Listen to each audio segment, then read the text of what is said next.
Vamos lá, vamos retomar aqui o nosso cadê o erro para a gente identificar mais questões que foram anuladas pela Consulplan. A gente vai ler a questão, vai identificar a resposta certa e vamos entender por que a Consulplan deu a resposta errada e, consequentemente, anulou aquela questão. Vamos lá. Questão de 2006. Vamos lá. A espécie organizacional da administração pública indireta, que deve ter sua área de atuação definida em lei complementar, qual é? Isso daqui vai aparecer no artigo 37, gente, inciso 19 da nossa Constituição. Lembrando sempre que a administração pública, ela se divide, né, em administração pública direta e administração pública indireta. A administração direta é formada pelos entes da federação, União, estados, municípios e o Distrito Federal. Já a administração indireta é formada por força e vontade da direta para auxiliar a direta no desempenho da função administrativa. E é formada pelas autarquias, fundações públicas, empresas públicas e sociedades de economia mista. Fundação pública é um ente híbrido, porque é possível ter fundação pública de direito público, e aí ela vai se aproximar das autarquias, e fundação pública de direito privado, e aqui ela vai se aproximar das estatais. Com base na premissa, você já eliminou a letra B, né? Porque a pergunta é, a espécie organizacional da administração pública indireta, né, que deve ter sua área de atuação definida em lei complementar já eliminou órgão público. Porque o órgão público não faz nem parte, não é ente, então não vai aparecer. Então você ficou entre empresa pública, autarquia, fundação e sociedade de economia mista. A Constituição é clara. A autarquia é criada por lei e as demais são autorizadas. Mas de todas elas, a única que demanda, que exige, que necessita de uma lei complementar para definir a sua área de atuação, realmente, é a fundação pública. Então, o gabarito correto seria a letra D, fundação pública, como determina a norma constitucional. Mas não foi isso que a Consulplan considerou como resposta correta. A Consulplan, o gabarito correto é letra D, é fundação. Mas a Consulplan considerou correto a letra A. Existe essa confusão, né, entre autarquia, fundação autárquica, né? Tem que colocar na cabeça o seguinte, a que é criada por lei é a autarquia. E a fundação, uma vez criada, sendo de direito público, ela se assemelha, ela se aproxima às autarquias, mas é preciso que haja uma lei complementar para tão somente organizar e definir a sua área de atuação.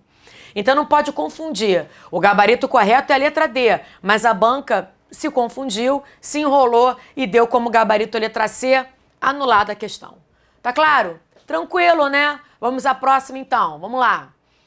Modalidade de licitação entre quaisquer interessados para escolha de trabalho técnico, científico ou artístico, mediante a instituição de prêmios ou remuneração aos vencedores, conforme critérios constantes de edital publicado na imprensa oficial, com antecedência mínima de 45 dias. Tal definição cuida da modalidade de licitação denominada, licitação, Lei 8666 de 93. O artigo 22 nos traz as modalidades de licitação. Concorrência, o conceito vai aparecer no 22, parágrafo 1º. Tomada de preços, 22, parágrafo 2º. Convite, 22, parágrafo 3º. Concurso, 22, parágrafo 4º. E o leilão, artigo 22, parágrafo 5º, tá? Todas essas modalidades são iniciadas por um instrumento convocatório denominado edital, exceto a modalidade convite, que é iniciada por um instrumento convocatório denominado carta convite, tá certo? Na verdade, concorrência, convite e tomada de preços guardam semelhanças entre si. Vamos lá, diferenças entre elas. Quais são as diferenças? Se o objeto do contrato for obras ou serviços de engenharia acima de 1,5 milhão, tem que ser por concorrência. Se for esse o objeto entre R$150 mil e R$1,5 milhão, tomada de preços. Esse objeto até R$150 mil, convite. Mas se o objeto for compras ou outros serviços que não engenharia, a partir de R$650 mil, concorrência. Entre 80 e 650 mil reais, tomada de preços. E até 80, convite. Quem pode participar de uma concorrência? Qualquer pessoa, desde que supere a fase inicial de habilitação. Quem pode participar de uma tomada de preços? Só quem estiver previamente cadastrado pela administração. Se você não estiver cadastrado, mas se você quiser participar, você pode se cadastrar até 3 dias antes da habilitação. Porque se chegar na habilitação você não estiver cadastrado, você vai ser inabilitado. E no convite, quem pode participar? Quem estiver previamente cadastrado e foi convidado. Se você foi cadastrado, mas não foi convidado, você foi preterido, você vai ter um prazo de 24 horas para exigir ser enviado a você a carta convite. Leilão e o concurso têm características próprias, né? O leilão vai aparecer aqui o tipo maior oferta ou lance, é para alienação de bens inservíveis pela administração. O concurso é uma modalidade de licitação bastante específica, que é para selecionar um trabalho de pesquisa científica, artística, técnica e tecnológica. Como objeto do concurso, vou dar um exemplo, Prêmio Inovare, Prêmio Jovem Cientista, né? É o Estado selecionando um trabalho de pesquisa e vai implementar aquele conhecimento para melhorar a prestação do serviço público. A ideia é essa. Como no concurso é uma modalidade bastante específica, que é para selecionar um trabalho de pesquisa científica, não aparecem os tipos de licitação. Quais são os tipos? Que são os critérios de julgamento? Menor preço, melhor técnica, técnica e preço, maior oferta ou lance. Como aqui não vai aparecer tipo nenhum, na verdade, essa questão, o enunciado dessa questão está se referindo à modalidade concurso, que é para selecionar um trabalho de pesquisa científica. No entanto, a banca considerou como verdadeira a letra C. Errado o gabarito. Convite não é para isso, tá? Para selecionar um trabalho de pesquisa científica, artístico, técnico e tecnológica, onde não vai ser utilizado nenhum tipo, estamos diante do concurso. Então, o gabarito correto é a letra B, concurso. Mas a banca considerou a letra C, convite. Então, anulada a questão. Tá certo? Concurso é uma modalidade bastante específica. Legal essa questão, né? Vamos à próxima, então. O setor de imprensa do estado do Rio de Janeiro decidiu contratar um profissional artístico consagrado pela opinião pública, por meio do empresário, para inaugurar uma grande obra. De acordo com a Lei 8666, nesta situação é cabível. Olha só. As exceções ao princípio da obrigatoriedade na licitação são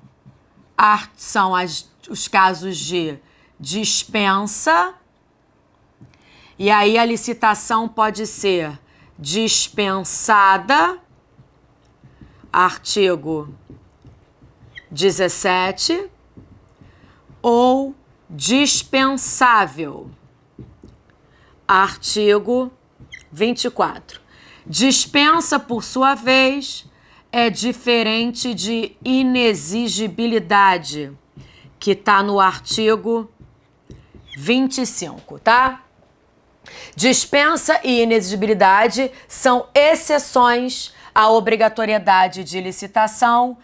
Ambas necessitam do processo de justificação para que a administração pública justifique a razão pela qual não vai licitar e vai contratar diretamente quem ela quiser. O caso de inexigibilidade é qualquer situação onde haja impossibilidade jurídica de competição. Essa é a palavra-chave para você não errar questão de inexigibilidade. Na dispensa, tanto o artigo 17 como o artigo 24, o rol é taxativo. O rol é fechado. Só vai ser dispensa aquilo que a lei especificamente trouxer.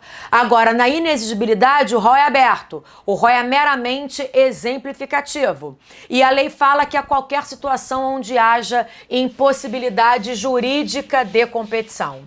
A lei traz 3 situações. Primeiro, artista consagrado. Opa! Identificamos a resposta, hein? Segunda hipótese, bem único, de fornecedor exclusivo. E terceira, serviço técnico de notória especialização. Essas são as hipóteses de inexigibilidade que a lei traz. Pelo enunciado da questão, fica claro que nesse caso é inexigível a licitação, tendo em vista que está previsto em lei, ó, artigo 25, artista consagrado. Tem que ser consagrado pela mídia. Lembrando que o pregão está na lei 10.520 de 2002. Então, a princípio, a gente chegaria à conclusão de que nessa questão, a resposta correta, claro que seria a letra D, inexigibilidade. Mas a banca examinadora se enrolou e colocou dispensa. Dispensa está no artigo 24 e inexigibilidade está no artigo 25. Não confundam, as duas são exceções à regra geral e as duas têm que ter, segundo o artigo 26 da lei, um processo de justificação. Como fala em artista consagrado pela opinião pública, é um caso de inexigibilidade e não dispensa. Então, o gabarito correto é a letra D e não a letra C, como determinou a banca examinadora. Então tá errado, anulada a questão. Tá certo? Bacana essa questão, né? Vamos à próxima, então. No âmbito da administração pública, sabe-se que o administrador está adstrito aos motivos declarados na edição do ato administrativo, sujeitando-se à demonstração de sua ocorrência, de tal modo que, se inexistentes ou falsos, implicam a nulidade do próprio ato. Isso daqui a gente vai ler o artigo 50 da Lei 9784 de 99 e a gente vai ler também o artigo 93, inciso 9º, da nossa Constituição, tá? Que traz o chamado princípio da motivação. No caso aqui, a situação é a seguinte: a administração, ela pode praticar 2 tipos de ato. O ato pode ser vinculado ou o ato pode ser discricionário. Ato vinculado é aquele ato aquele ato obrigatório, onde a lei retira a liberdade de atuação e determina que o ato tem que ser praticado. Já no ato discricionário, é o contrário. A lei confere uma liberdade de atuação, determinando que a administração pode praticar o ato ou não. O ato vinculado a gente identifica lendo a lei pela palavra deve, deverá ou quando a lei conjugar o verbo no imperativo, dando uma ordem. Já no ato discricionário, a lei vai apresentar a palavra pode, poderá ou o termo é facultado. E nesse caso aqui, a lei retira a obrigatoriedade e impõe uma liberdade. Tanto o ato vinculado como o ato discricionário, eu preciso reunir os elementos constitutivos do ato: competência, finalidade, forma, motivo e o objeto. Em qualquer tipo de ato, competência, finalidade e forma são sempre elementos vinculados. Então, se o ato for discricionário, essa discricionariedade, ela pode aparecer ou no motivo ou no objeto. Então, se o ato é vinculado, todos os elementos serão vinculados, inclusive o elemento motivo.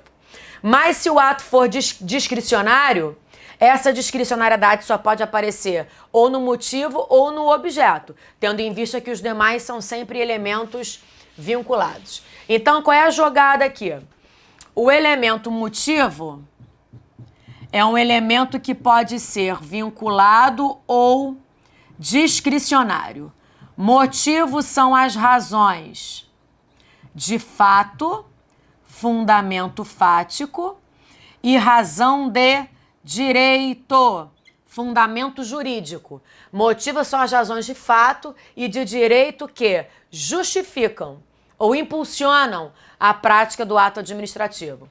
Se o ato é vinculado, nesse caso aqui, a motivação é obrigatória, sob pena de vício no elemento forma. Já se o ato for discricionário, a motivação é opcional, facultativa. Motivação é a exteriorização dos motivos, tá certo? Então, nesse caso aqui, se o ato é vinculado, a administração tem que motivar o ato, tem que escrever e exteriorizar os motivos pelos quais aquele ato foi praticado. Então, o que determina a legalidade, daí determina, motivo determinante, o que determina a legalidade de um ato vinculado é a presença da motivação. Se a motivação estiver ausente, o ato será anulado por vício no elemento forma. No entanto, o que determina a legalidade de um ato discricionário não é a presença da motivação, porque a motivação aqui ela é opcional, ela é facultativa. Então, o que vai determinar a legalidade, a validade de um ato discricionário, na verdade, é a compatibilidade entre o motivo e a motivação. Se a administração opta por motivar o ato discricionário, o que era discricionário torna-se vinculado, ou seja, a motivação tem que ser verdadeira. Ela tem que realmente traduzir a verdade do motivo. A falsa motivação vai anular o ato inteiro, porque isso viola a teoria dos motivos determinantes. Este é o gabarito correto. Teoria dos motivos determinantes. No entanto, a banca examinadora deu como gabarito correto letra D, teoria dos motivos de fato e de direito. Está errado.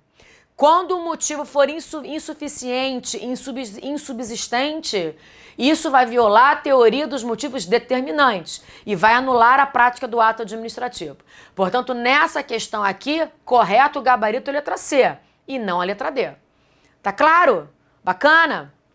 Vamos lá. Próxima questão.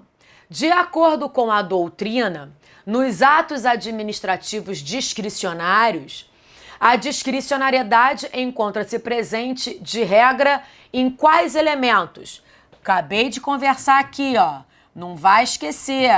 A administração pode praticar ato vinculado e ato discricionário.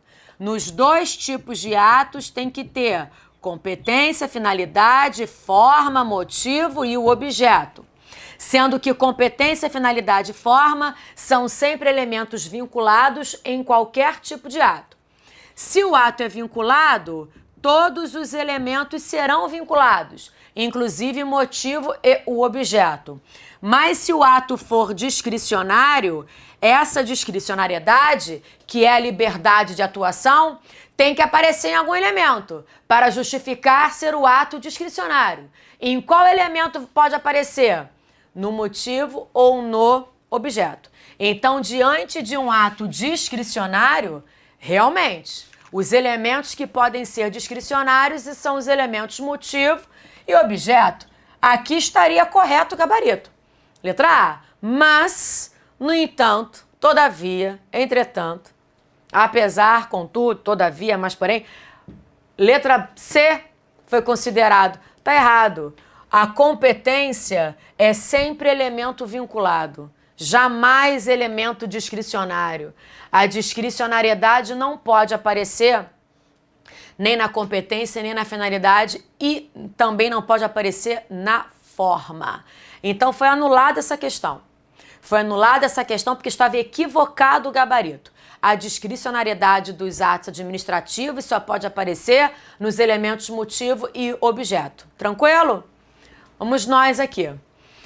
Próxima questão. No decorrer de sua execução, um determinado contrato administrativo regularmente firmado se revelou prejudicial ao interesse público. Podemos dizer que o referido contrato, letra A, somente poderá ser rescindido pela administração pública por intermédio do Poder Judiciário. Não. Na verdade, a possibilidade de rescisão unilateral do contrato administrativo é uma cláusula exorbitante. Cláusulas exorbitantes são cláusulas contratuais que exorbitam na normalidade. Artigo 58 da Lei 8666. Quem vai definir como a administração vai rescindir é a Lei 8987 de 95, que regulamenta os serviços públicos. Existem duas formas de rescisão unilateral do contrato administrativo: encampação e caducidade. Encampação é a forma de rescisão unilateral do contrato administrativo por motivo de interesse público. Motivo de interesse público gera uma obrigação da administração indenizar o particular, tendo em vista essa rescisão intempestiva, precoce, prematura do contrato administrativo. As parcelas que vão compor a indenização que a encampação gera são danos emergentes e lucros cessantes. Danos emergentes é o prejuízo efetivamente suportado pela pessoa, pelo contratado. Lucros cessantes é o que ele deixou de ganhar, tendo em vista a rescisão intempestiva do contrato administrativo, tá certo? E a caducidade é a forma de rescisão unilateral do contrato administrativo com culpa. Encampação é rescisão sem culpa do contratado, por interesse público. A caducidade é a rescisão com culpa do contratado, porque ele descumpriu a obrigação contratual. Por conta disso, a caducidade não gera obrigação de indenizar. Então, acho que fica tranquilo da gente entender que nesse caso aqui houve encampação. Não é a letra A, a letra B. Somente poderá ser rescindido por acordo entre as partes? Não, cláusula exorbitante é a rescisão unilateral pela administração. Letra C, poderá ser rescindido de forma unilateral? Sim. Pela administração pública? Sim. Com indenização justa a outra parte contratante. Tá certo. É a chamada encampação. Sem culpa do contratado e gera indenização. Então, nesse caso, o gabarito correto seria a letra C, mas a administração, mais a banca examinadora deu como gabarito correto a letra D. Poderá ser rescindido unilateralmente sem qualquer indenização. Não, aqui, sem indenização é a chamada caducidade. Então tá errado. Encampação é a forma de rescisão unilateral do contrato administrativo por motivo de interesse público sem culpa do contratado e gera indenização. Já a caducidade é a forma de rescisão com culpa do contratado. Ele descumpriu a obrigação contratual e por isso não gera indenização. Não é o conceito que o enunciado traz. O conceito que o enunciado traz é a chamada encampação. Então, estava errado o gabarito, anulada a questão. Legal, né?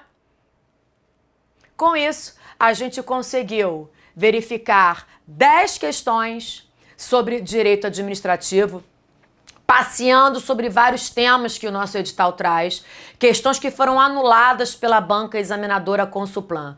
Cadê o erro, Consulplan? Conseguimos identificar. Nessas questões você não erra nunca mais. Foi isso. Espero que vocês tenham gostado. Boa sorte e até a próxima.